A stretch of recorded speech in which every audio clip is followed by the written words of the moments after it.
We listen, we don't judge.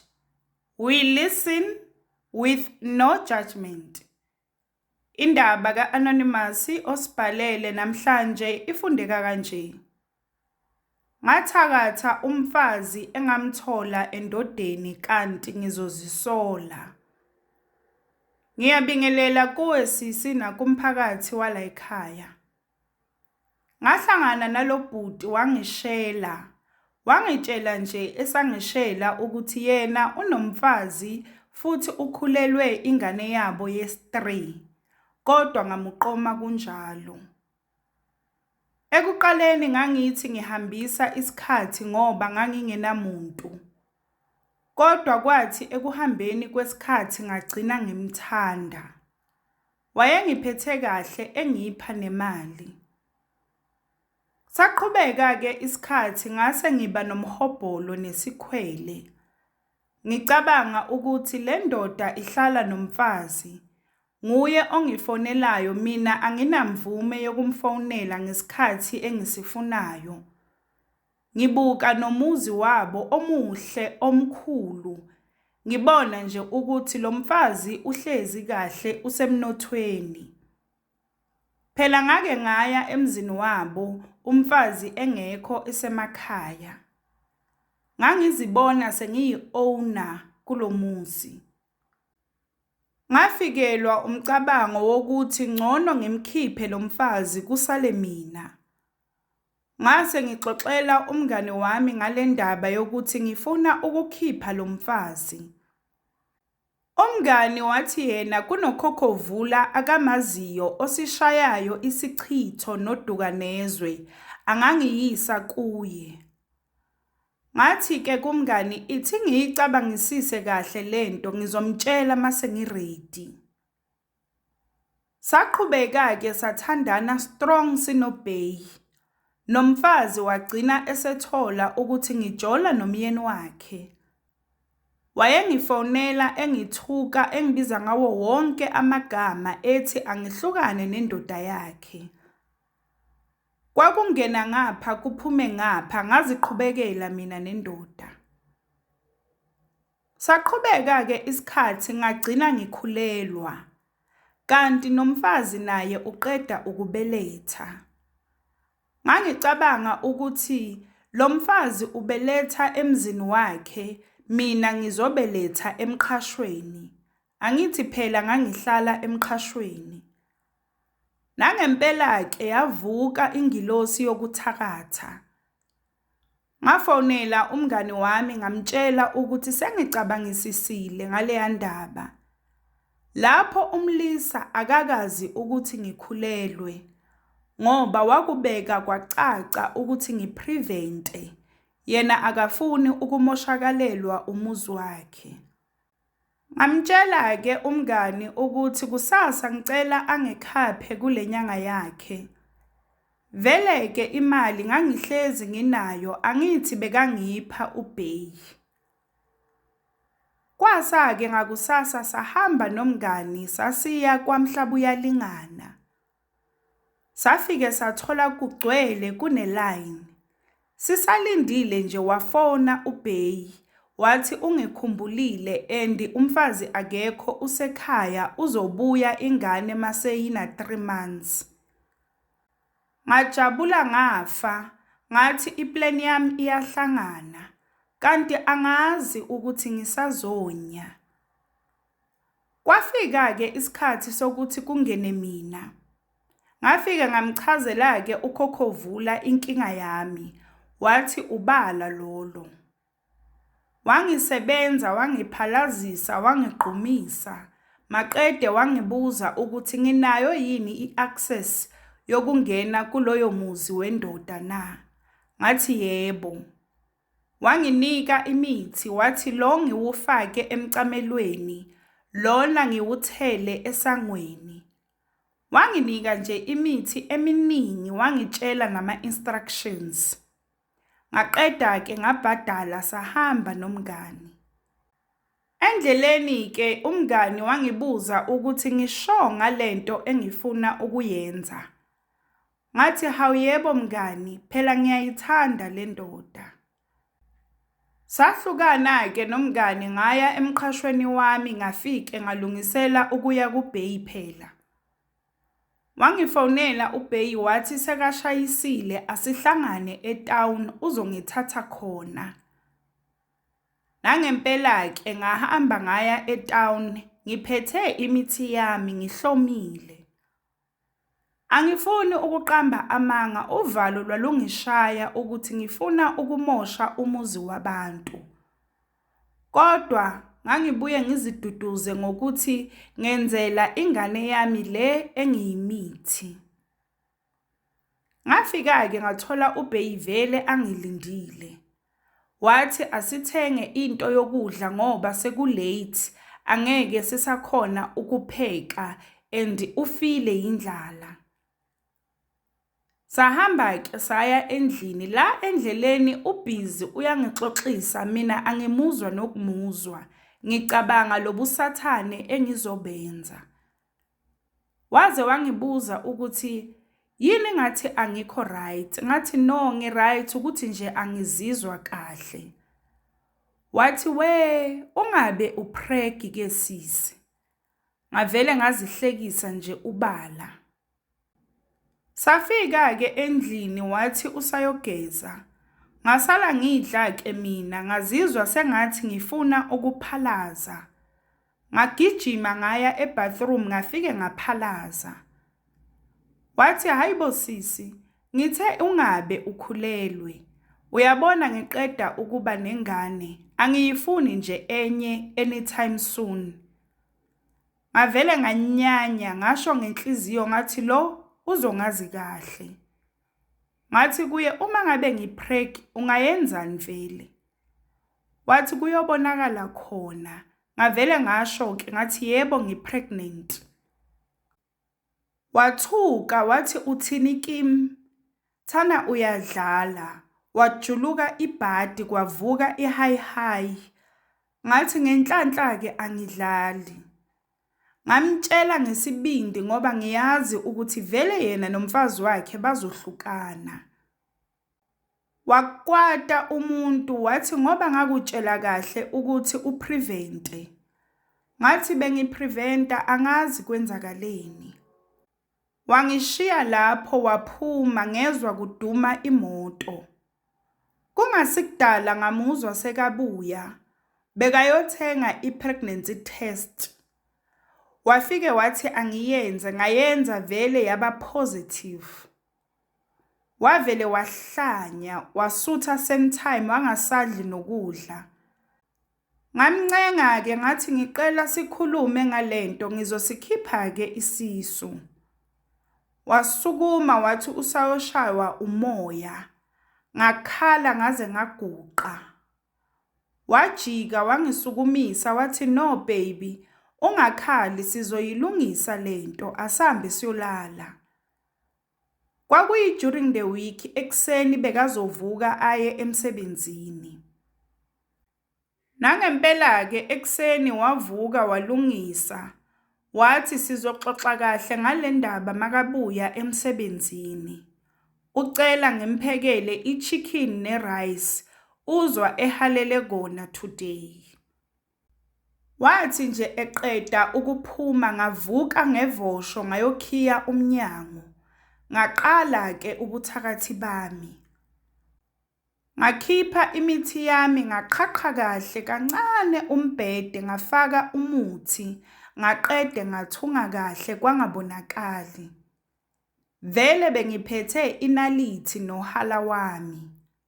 Nasemicamelweni ngenza njalo ngaqede ngayothela nasesangweni. Bekukhona nomunye owokuhlanganisa nezinsila zami. Yathi inyanga ngizikope ngihwaye inkwethu yaselimini naphansi kwezinyawo.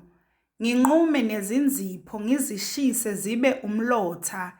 Bese ngiyahlanganisa-ke nalomuthi ngifake ekudleni kwakhe. Ngabeka-ke amabhodwe ngenza njengoba inyanga ishilo. Wabuya-ke uBay emsebenzini wageza, waqeda ngase ngimlethela ukudla. Wathi no sithandwa sami, Ima kancane ngokudla, asikhulume ngalolu daba kuqala. Ngahlala phansi-ke, wathi sithandwa sami, ngiyakuthanda, angithi nawe uyakwazi lokho. Ngathi yebo. Wathi bengicela isisu sisikhiphe, phela unkosikazi wami makangazi ukuthi ukhulelwe, buyochitheka bugayiwe. Ngavele ngakhala. Wangithulisa-ke ethi naye akathandi ukuthi ngikhiphe isisu kodwa akana choice. Sakhala-ke sobabili sathulisana, nami ngavuma ukuthi ngizosikhipha isisu. Wacela-ke ukudla kwakhe ngamnika. Ngahlala eceleni kwakhe ngifuna ukubona ukuthi uzodla ngempela yini izinsila zami. Washona wavumbuka, ngamuzwa ebabaza ethi uyalishaya ibhodwe sithandwa sami. Washaya esentwala, ngasho ngenhliziyo ngathi ngadla mina kababa. Ngasukuma-ke ngageza izitsha, ngaqeda ngathi mina ngicela ukuyolala ngikhathele. Wathi uzongilandela. Kungasikudala ngilele, ngamuzwa engena naye. Wafuna umtamato-ke, ngamnika nje kahle kamnandi ngoba ngiyazi vele ukuthi sengiqedile ngaye ngimdlisile. Sathi nje sisalele phakathi nobusuku wangivusa. Wathi yazi ngiyacabanga la sithandwa sami, ungasasikhiphi isisu. Kumele unkosikazi wami akwamukele, ayikho enye indlela. Ngizokwenza umfazi wesibili ngoba ngiyakuthanda mama wengane yami. Inhliziyo yami yavele yashaya ngamandla. Ngasho ngathi izinto zikaKhokhovula ziyasebenza. Wathi kusasa angiyi emsebenzini, ngifuna siye ku-scan. Mawungangitholela nje umfana ngingajabula ngoba anginaye. Nangempela-ke savuka ekuseni salungisela ukuya ka-doctor. Yakhala ifoni yakhe ngabone ibhalwe lovely wife. Wavele wangayiphenduli. Kanti ujwayele ukuthi uyayiphendula makanami athi angithule. Kodwa ngalelo langa wavele wathi makame kancane lo. Sahamba-ke la endleleni usho ngendlela angithanda ngakhona. Uxolela ukulahlekelwa unkosikazi wakhe kunokuthi ahlukane nami. Ngazenza nje into ezimangazayo, kanti ngiyazi ukuthi ngimfakeni umntwana abantu. Safika-ke kwa-doctor saya ku-scan, sathi ngina 6 weeks. Wajabula uBeyi, wabuza ukuthi angeke bakhone yini ukubona igender. Wathi uDr no, is too soon. Saqeda-ke sabuyela ekhaya. La endleleni wathi ngifuna ukumtshela unkosikazi ukuthi sengikumithisile futhi ngifuna ukukwenza unkosikazi wesibili. Ngathi mina no, ungamtsheli manje kusase early, uzomtshela makuhamba isikhathi. Naye-ke unkosikazi akayekile ukufona indoda ayiphenduli. Ngaze ngasho ngathi hawu baby, mphendule phela umnakwethu. Yo, lamchaza-ke lelo, ngambona emoyizela kancane. Wayiphendula-ke, lo nkosikazi wathi hawu baba, kunini ngifona kungani ungaphenduli ucingo. Yathi nje indoda yethu, eish, masibanibani, khuluma lento oyifonele ngizosuke ngiluvale phela ucingo. Uyabona lapho, ngabona ukuthi umuthi uyasebenza. Bathethisana-ke, ngezwe nje indoda seyithi, ungcono usibanibani esho mina, unenhlonipho, wena uhlaza kabi angazi ngangiboneni lapho kuwe. Khumbula phela ukuthi vele unkosikazi wakhe bekazi ngami. Wavele wakhala lo mfazi ngaze ngamzwela ubuhlungu. Wavele walivala ucingo uBey.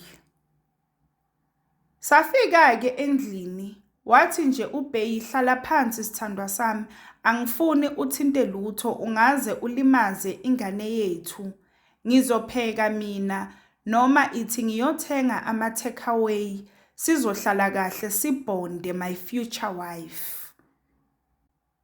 Wahamba-ke uBey ngasala ngifonela umngani wami ngamxoxela nje konke nokuthi bebaxabana nonkosikazi wakhe.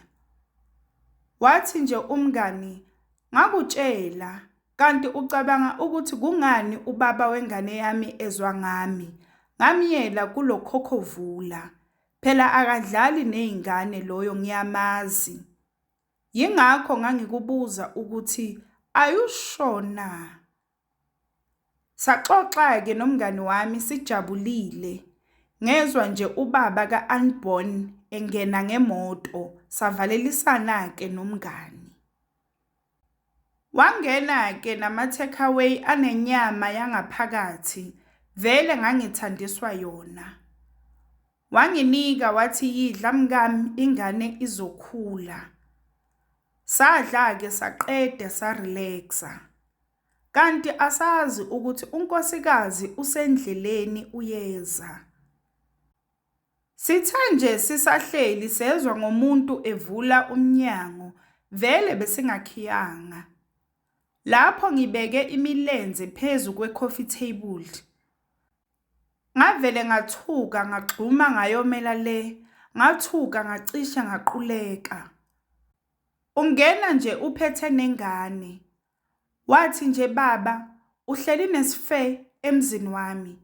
Size sibeke nemilenze engathi umoba phezu kwe-coffee table yami. Wahlanya umfazi. Yathi indoda, yeyi wena, ubiza bani isife? Yasho ithatha ingane ibeka kusofa. Yamshaya. Yamgandaya wena owabona umuntu ecula lengoma ethi sizowanyathela amadimoni. Ngoba umuthi Nkosi yami. Yamshaya yaze yamkhiphela ngaphandle. Isho kona ukuthi ubizwe ngubani, utshele bani ukuthi uyabuya. Kukwami lana yimina indoda. Naye lo mfazi akayizwa le nduku ubhizi uyalwa ufuna ukuza kimi. Ithi nje indoda yethu yekela ingane yabantu. Ubhizi ngapha uyangithuka lo mfazi uthi ngilala namadoda wabantu. Yathi nje indoda somakalala nami iyahlephuka yini intontolozi ngoba nawe uyithola iphelele. Wakhala shem umfazi ethi kodwa ngikwenzeni baba, ungaze ungizwise ubuhlungu ngalendlela. Yathi nje indoda ukhala kancane ngoba phela uzethwele umnakwenu. Yo, ngambona ebadizi lo mfazi waze wabambelela ekhabetheni. Wathi uthini? Yathi nje indoda ungizwile and futhi ngicela uthathe ingane ubuyele kini ngoba ngizokugxoba unyenyi. Wabuza shem ukuthi pho ngiyephi ebusuku kanje. Yathi nje indoda bowuyaphi wena ungabizwanga. Wathi ngicela ukulala namuhla ngizohamba kusasa. Yathi nje indoda no ngicela ungihambele. Ngathi ngithi mina ngcono kuhambe mina ke. Phela bese ngimzwela Nkosi yami. Yathi nje indoda cha wena awuyindawo ngifuna sikhulisa ingane namuhla. Ayiwabona naye umfazi ukuthi indoda ayizingeni ezakhe. Kwamphoqa-ke ukuthi aphume ahambe nengane lapho kuyabanda ngaphandle. Ngamncenga shem uBey ngithi asimlalise bandla okwanamuhla kuphela. Ethi nje cha akangihambele ekubeni ubebizwe ngubani yena. Wamtshela nasemehlweni ukuthi engasamfoneli angasazitsheli nje ngaye ngoba umphoxile uyadelela.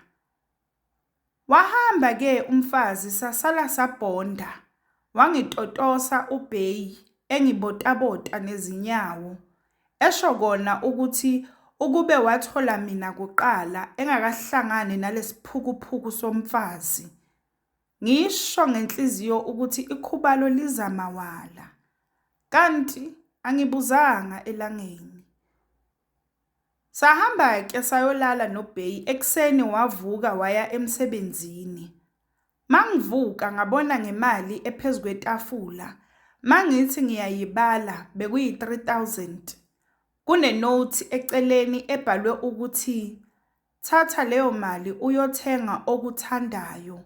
I love you mawengane yami. Zaqhubeka-ke iy'nsuku sesikipitile vele noBey. Umem angasezi angasafoni. Nami vele sengisho ukuthi idukanezwe lisebenzile. Kuthe nje after 2 months uBey wathi asiye kubo eyongazisa kubazali bakhe. Kanti unkosikazi ngale wafike walibika udaba. Bahamba baya nakumuntu obonayo. Wafike wabona ukuthi ngiyidlisile le ndoda. Babona nokuthi lo nkosikazi ngamfaka udukanezwe. Kunemithi futhi engayifaka nasembhedeni. Ngenkathi thina noBey siya kubo, unkosikazi nomfowabo kaBey beza emzini wethu bazowusebenza. Bafike bakhipha yonke imithi yami. Thina masifika emzini bazenza nje abantu abangijabulele kanti amamenemene. Nami-ke siphukuphuku angiboni lutho, ngihleka ubala.